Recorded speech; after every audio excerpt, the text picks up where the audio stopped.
sure.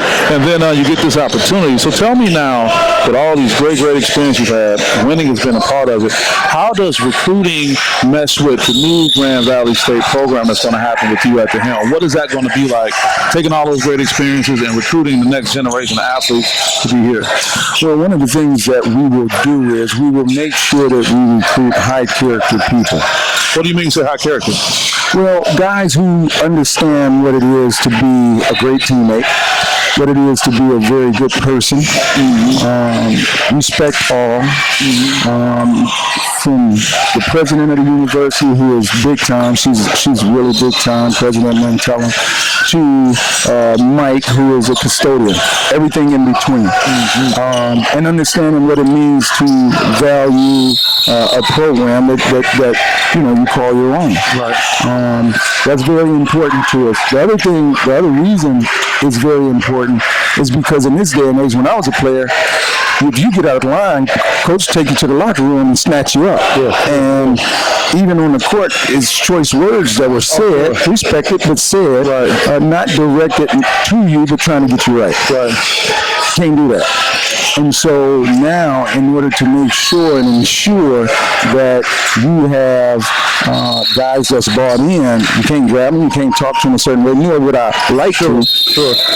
But I want high character guys, so when I do say, hey, let's do this, you're doing it. Right. Don't do that, you're not doing it. Right. Just genuine respect for the coaches, coaching staff, for the players, the university, and everything around it. And so that'll be first and foremost.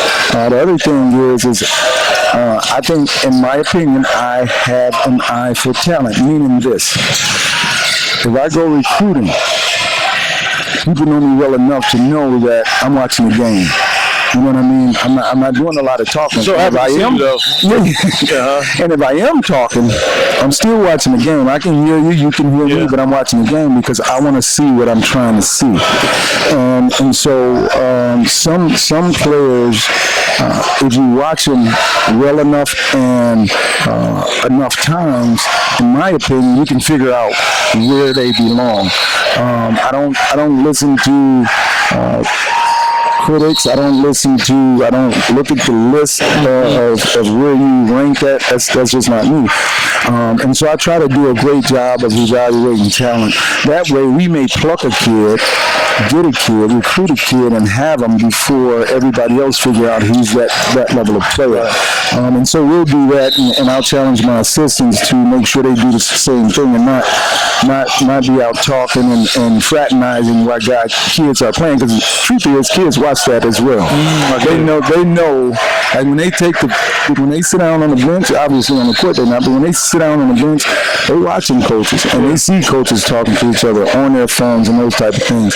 So we're gonna make sure that we give them the respect they deserve by watching them and giving them the proper attention throughout that time. I like that. And so other than that, I think it's an equation. Okay. I'd like to know the high school coach and what he's about, what his practice is about. Do we hold kids accountable? I'd like to know about the parent, grandparent, uncle, who's ever involved in the heavy way. You want parents that are going to be active and talking to the kids while you coaching them the whole time. Those are the parents you want?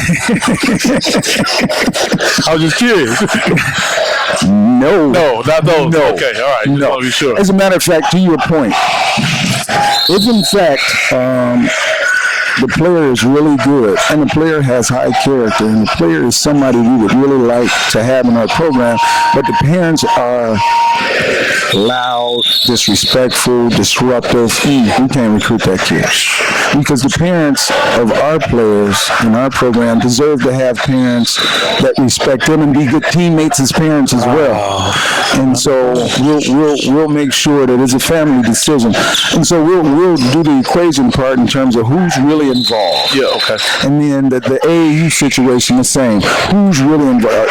Are the AAU, is the AAU program this kid with enablers, guys who just gonna throw them out there? Are they gonna hold them accountable? Are they letting them go out at night on the road? Those things are. But you end up inheriting that. That's a fact. Yeah, you inherit that. Okay. And I want a pure basketball program type situation. Does that mean every kid we take will be set and ready, no, but you know enough and you get to know them enough to know that they will conform to what the program is set on culture-wise. You can't take 2, 3, 4, 5 of them, but you can take 1 or 2 guys that get in the program, and you know their heart. You know that they in their mind and their heart is right and pure. And so we can work with those guys. Okay. And so those are the type of kids that we want. When it comes to skill is skill. When it comes to length and athleticism, it is what it is. I think in this day and age, you got players who can play in the gray area, meaning on a lot of levels. Okay. There's a thin line between high major, mid major. That's why the transfer portal do what it do. Mid major, low major. There's a thin line. D2, very good D2, mid major, low major. Thin line. You know what I mean? Division III, I've coached every level except for NAIA. I coach high school, JUCO, AAU, obviously every level of Division I. Sure. And I respect every level.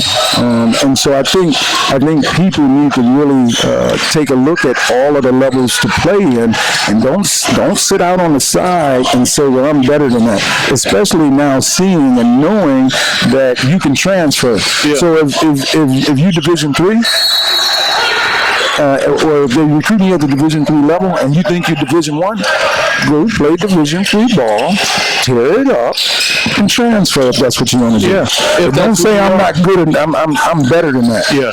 Go play and show people you're better than that.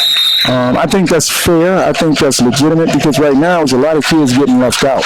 Sure. Because they don't want to do that or make that transition or go, you want to not play D2, that's on you. Mm-hmm. You're sitting out, you go to JUCO, now you're not playing, and all of a sudden you might not even be playing after JUCO. So it is a lot of places, there's a lot of really good players out there, and so there's a lot of really good levels to play on. And I think people should respect the NAIA, the Division III level. Right. And obviously Division II and Division I. Right. You talked about all the different levels and having success there. There's whispers about, Grand Valley moving up a level into Division I. What's that conversation been like? So it's not necessarily here's the way it works. Grand Valley State University is in position to do that. We have done everything resource-wise, research-wise. We are ready to go.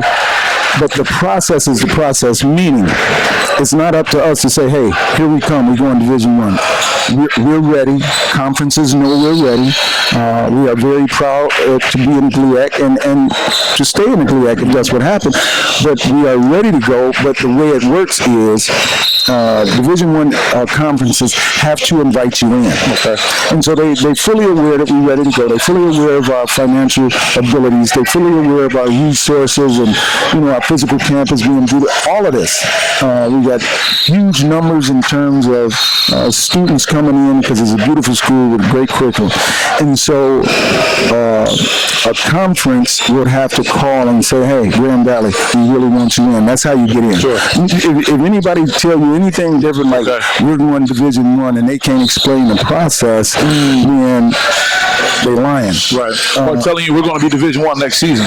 Yeah, see, when we can, I couldn't sit here and say we're going to be Division I next season. I can't say that because I'm not in control of that. Grand Valley is not in control of that. What we are in control of, we have showed, and the conferences know. And so it's just a matter of time in terms of who, what conference will invite us in. So that's what we're waiting in the wings to see. Okay, we'll keep an eye on that. Coach, a few more things till we get out of here. Your first camp, what has this been like having this camp? You got, great energy going on, great teams. I'm seeing some of the top players around here. Tell me about this first day or the second day of camp. Well, this is really good. Obviously, we got the facilities to hold a lot of teams. We can't be here next weekend. We had an exposure camp, elite exposure camp earlier this week that went really well. The thing about it is, again, physical campus, beautiful, facilities, awesome. Our student athletes, our basketball players has done an unbelievable job in terms of handling the situation, showing love. Like, look at Mann. He talking to the little kids out there, working with them in between games. Yeah, that's awesome. You know, that's high character. That's what we do. And so the campus going really well. It's a well-oiled machine. DJ Musini is my assistant. Jared Wallace, my assistant, doing a heck of a job, making sure it run well. And so, like, we've got great feedback from the elite or exposure camp to the point where the appearance says the best one we've ever been to. Wow. And part of it is just the people. Sure. And the players is a huge part of that. We do what we do anyway, but the players, like in the elite camp, the players were coaching, and we had some junior college coaches and Division III coaches coaching. Okay. And so they get a real feel, not just Johnny B. Good out there coaching these guys. We give them players and legitimate coaches so they can get a real feel, and then at the end get good feedback. But the team camp is flowing. I mean, it's flowing. Yesterday was really, really awesome, and today is moving in even better. It's great energy. Last thing, the Grand Valley community, they're getting to know you after a couple months. What's some things you want them to know about who you are and what they can expect just overall going forward? Well, I think they can passion. I think they can put their money on the fact that we will have high character kids who will come out and play with and for each other. I think they will continue to see, because this is normal in the past, but they'll continue to see that the student athletes here are very involved in the community, very involved in the campus and on off-campus community. I think for style of play, they can look for and expect a different kind of pace and excitement. Offensively, we will play with freedom.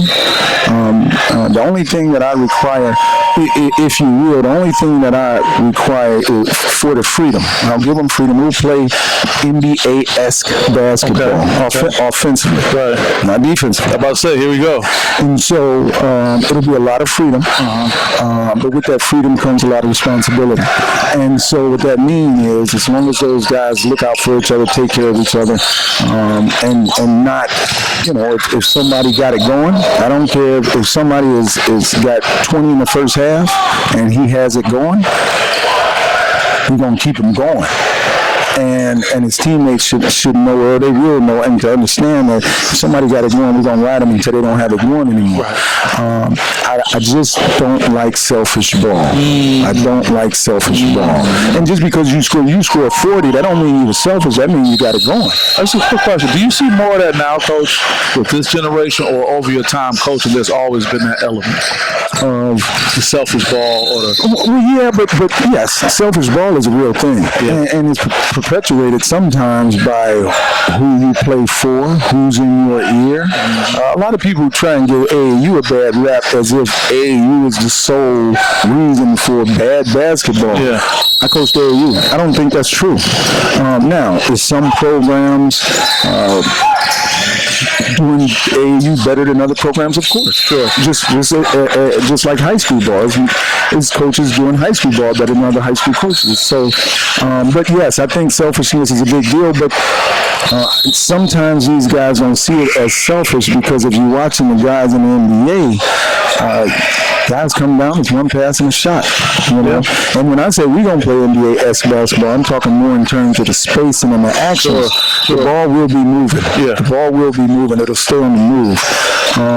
And so, but defensively, we want to bring some heat. We want to bring some pressure. Solid, smart, ball pressure.